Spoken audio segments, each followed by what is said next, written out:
አንድ ወንድ ልጅ በወር እስከ ስንት ብር ሜክ ማድረግ አለበት ብለሽ ታስቢያለሽ? ከ3 እስከ 5 ሚሊዮን። ቆመሽ ትቀሪያለሽ። ትታሰራለህ አንተ ልጅ። ፖለቲካ ታወራ። መብራት የመብራት ግዴታ አለባችሁ። አለቃችሁ ምንም አታመጣም። ተጫውቻ ምንድነው ዝም አልሽ? እሺ። እና ፈርስት ዴት ላይ ምንድነው የሚመችሽ?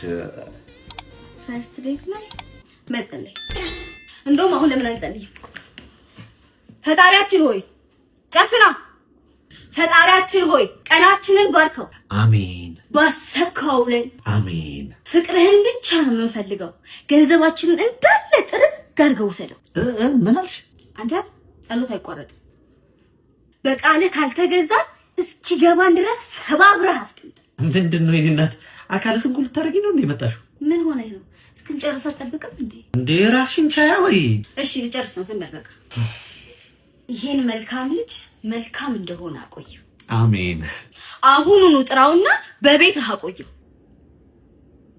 ውጭልኝ የኔ እናት። እንዴ ምን ሆነ? አይ አይደለም ውጭልኝ። ትንሽ አልጫው ውጭልኝ። ከዚህ ለደፋይ ነው እንደዚህ ሁለተኛ እንዴ ናቲ፣ ጋሽ ከቤ፣ ዳንኤል፣ ተመስገን፣ ተፈሪ፣ ተፈራ፣ ተዘራ፣ ተከስተ፣ አበራ፣ አለም፣ አቤት ቅር እንዳይልግንሽ አራዳለኝ። አሌክስ ሹፌሩ፣ አሌክስ ደላላው፣ አሌክስ ተማሪ፣ ቢኒያም ዱርዬው፣ ቢኒያም የኛ ሰፈሩ፣ ሀብቴ፣ ብስራትን ታውቀዋለህ መሰለኝ፣ ብስራት፣ ፈንታው፣ ሚኪያስ ተራ አስከባሪው፣ ሚኪያስ ሐዋሳ፣ ሚኪያስ የድሬው ማለት ያላስታወስኳችሁ ማለት። አረ አይኔ በቃ እነዚህ ያው ከሙታን ነው እንጂ እኮ የቀረሽ ሰው እኮ ጨርሰሻል። ግን የሞተ ነው እንጂ ሰው አባ ቴሌ ነው። ቴሌ ነው። ምን ልታዘዝ? ማታ ስደውል መስመር ተይዟል ያልህ አንተ ነህ? እኔ ነኝ። እንዴት መንግስት ባለበት ሀገር መስመር ትዘጋለህ?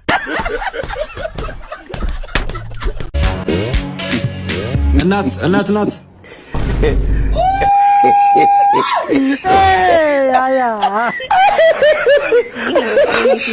እንዴና እኔ ፍቅር ራስ ምታት አሞኛል። ራስ የመታ ነው። ፀጉር ጭንቅልቱ ነው። አዎ ጭንቅላቴ።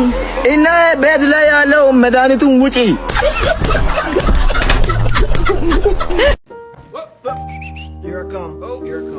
ይሄን ጥያቄ ከመለስሽ 500 ትወስጃለሽ።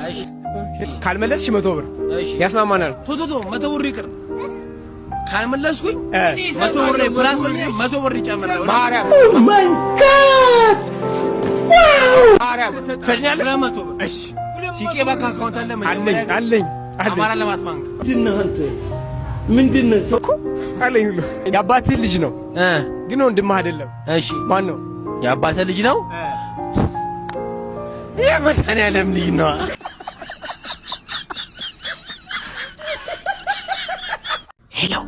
ሄሎ እና እሺ ምን እያደረክ ነው? ምንም። ስንት ዓመቴ ነበር ያልሽኝ? እኔማ 20 ዓመቴ ነው። አይ 20 ዓመት እንኳን አትመስይም። 18 ዓመት ነው የምትመስይው። እና ያንተስ ማን ነው? ጫላ። አይዳ። የኔም እኮ የሚስቴ ስም አይዳ ነው። ጫላ? ወይኔ የባሌ ስም እኮ እንደዛ ነው።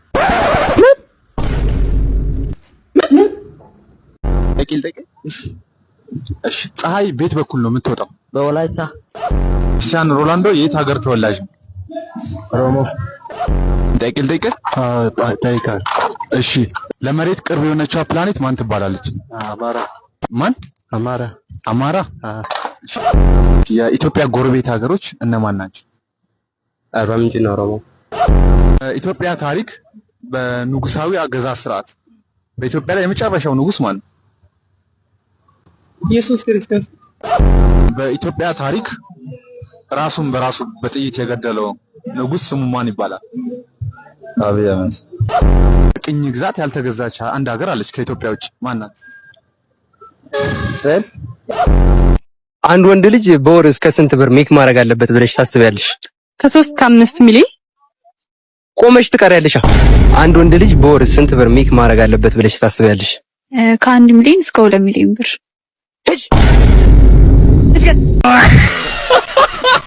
በቃ ሲፈጠር አንዳንድ ሰው ደረታችን ትልቅ ነው። በቃ እኔ ስም አጠራም እግዚአብሔር ይቀበል ለዚህ ማለት እዚህ ሳይንስ ጀመር ተናገርከል ማለት ብልግናን ሰንዘን ነገር ማለት ትልቅ ምን እናርገውሽ ነገር ምን እናርገው እንዴ? እኛ እኮ እናንተ ማርያም እንዳትሰሩን ስን እንደዚህ ጉብጠ የሚጀመር እንደዚህ ጉብጭ የሚጀመር አይደል? እግዚአብሔር ነው ብላችሁ ምን ላርገው አላስመጠቀው ምን ላርገው እንዴ? ተፈጥሮ ነው እግዚአብሔር ሰጠኝ ምን ላርገውሽ ነገር እንዴ? አንዳንድ ሰው በዛው የሚተዳደፍለት ሀብት ንብረት ነው። የኔ በዘር የመጣው ደግሞ ይሄ ነው ምን ላርገው እንዴ? አንዳንድ ሰው ማለት ነው ለሙ ሲሆንበት ውጭ ሀገር ይሰራል ትልቅ ለማስደረግ እዚህ ሀገር ደግሞ ትልቅ እንትን ስታዩ ኦ ማማቲ ስንት የተመወተ ታንከሽ አፋ አባታችሁ ባችሁ ግማራችሁ ሳጠሩ ያደጋችሁት አይባልም። በግ ሰብ በተፈጥሮ ለማሸማቀቅ የምትሞክሩት እኔ እሺ ልቆጣው ላስቀንሰው ምን ዳረገው ሐሳባችሁ? አንዳንዴ ግን ልብስን ደግሞ የሚያምረው በእንደዚህ አይነት ደረት ነው። አትጨማለቁ። እኔ ልሙጥ ነው ምን ነው ጣውላ ሆንሽ ትላላችሁ። ስተልቅ ደግሞ ለምን ተለቀ አፈራበቶች ይስበራችሁ። ሰላም እንዴት ናችሁ ቤተሰቦች? እቺን ቪዲዮ አንድ አይተናት እንመለስ። በኢየሱስ ስም ጠላን ከኢትዮጵያ ምድር ላይ ረገምኩት እንጂ ሰስማይትልም ማካቶ ዳባካቲያኖስ ሪባሻካዲያኑ ማቲያኖስ ጠላን ከኢትዮጵያ ምድር ላይ በየትኛውም ስፍራ ላይ ፓስተር አሁን በጣም በምንም ታሪክ በማይመጣ ነገር መጣል ማለት ነው። በማይመጣ በእኔ ብለኔ በዚች በመሃሏ መጣ። እንት መጠጥ እያለ እንዴት ጠላል ተሳደባል? ያውም የሀገራችን ብርቅዬ የሆነውን መጠጥ ኢትዮጵያ ውስጥ ብቻ የሚገኙን እንደው አለ ኢትዮጵያ ውስጥ ብቻ እኮ ነው የሚገኙ ጠላ የባህል አምባሳደር እኮ ባህላችን በተለያየ ዓለም ያስተዋወቀ መጠጥ እኮ ጠላ ማለት ነው። እናቶቻችን መከራይተው የሚያዘጋጁት ከጌሾ ከብቅል እንደዚህ የሚዘጋጀው ጠላል ለምን ተሰድባለ? ጌሾ እንደሆነ ብቅል እንደሆነ ኦርጋኒክ ነው፣ ኬሚካል አይደለም። እንዴት ጠላ ጎጂ ነው ምናምን ብለ ተሳደባለ? እና ይሄን ቪዲዮ በ24 ሰዓት ውስጥ አጥፋና እኔ ይቅርታ እንድልም የምትፈልግ ከሆነ አጥፍተህ ጠላ እየጠጣህ ቪዲዮ ፖስት አድርግ። ሰላም ነው እቴ? ሰላም ነው። በእናትሽ በጣም ስለቸገረኝ ነው። ስልኬን ትገዢኛለሽ? የተሰረቀ ስልክ ቢሆንስ በምን አውቃለሁ? ኧረ የተሰረቀ አይደለም የኔ ራሴ ነው። የምር እንግዲህ በጣም ስላስቸገርከኝና ተቸግሬያለሁ ስላልክ 500 ብር ያወጣል። እሺ በቃ ስለቸገረኝ። እሺ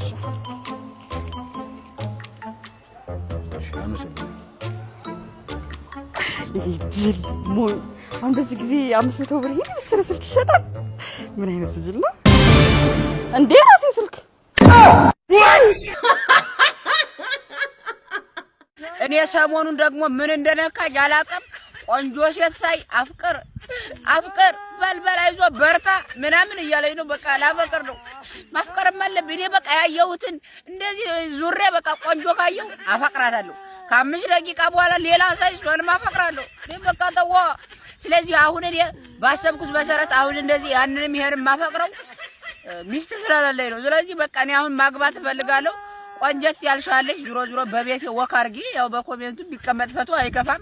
እየት አድርገ ዙሮ እንግባባ እንጂ ያልተዛለቁ በቃ አሁን ወዲህ ስመጣ እንዲቱን አፍቅር ያለው ቆይ እንግዲህ የምናገረው አሁን የሷ ፍቅር ልቤ ላይ ስላለው ስወጣ ደግሞ እንዲቱን ሳይ በቃ እንደ ሽሮ እንደዚህ ታክታክ እያልኩ ነው። እንዴ ተዋ አልበዛም እንዴ? ይኸውልህ ከነበረ 10 ብር ላይ 5 ብሩን ላቤል ብትሰጠው እኔ ለሱ አልሰጥም። ገና ብትሰጠው እኮ ነው ያልኩህ። እኔ ለሱ አልሰጥም። ባለፈው እስኪብርቶን ሰርቆኛል። እሺ ለጓደኛህ ሮቤል 10 ብር ነበረ 5 ብሩን ብትሰጠው እኔ ለሱ አልሰጥም። ባለፈው ብስኩት አካፍለኝ ስለው እምቢ ብሎኝ። ይኸውልህ ስማ በቃ ገጠር ገባ። እንግዲህ ቤተሰብ ትታሰራለህ እያሉ ነው። ትታሰራለህ በምንድን ነው? ውሃ አልመጣም፣ ውሃ የለም፣ ውሃ መብራት ጠፍቷል በማለቴ ማለት ነው። ትታሰራለህ አንተ ልጅ። ፖለቲካ ታወራ። የመብራት ግዴታ አለባችሁ፣ አለቃችሁ። ምንም አታመጣም። በቃ አንተ እዛ መስሪያ ቤት ላይ ስትቀመጥ ማለት መብራት ኃይል ላይ ከተቀመጥክ መብራት የማብራት ግዴታ አለብህ። ውሃ ልማት ላይ ከተቀመጥክ ውሃ የማምጣት ግዴታ አለብህ። ካልሆነ ለሚሰራ ሰው ልቀቅ። አንተ አገልጋይ ነህ እንጂ ተገልጋይ አይደለም ብሏል ዶክተር አብይ። ከአባታችን በላይ መሆን አትችልም። አንተ የህዝብ አገልጋይ ነህ። ካልሆነ ለሚያገለግል ሰው እንትን በሉት፣ ወይ ደግሞ መስሪያ ቤቱን ፑል ቤት አድርጉት። ምን ያገባ? እኔ የምናገረው መብራት ከጠፋ ማለት መብራት ኃይልን እንናገራለን። የመናገር ሙሉ መብት ስላለ ማለት ነው። ውሃ ከጠፋ ውሃ ልማት እንናገራለን። ይሄ ህገ መንግስታዊ መብታችን ነው። እድሜ ለአባታችን ለዶክተር አብይ። ምንም አታመጣም።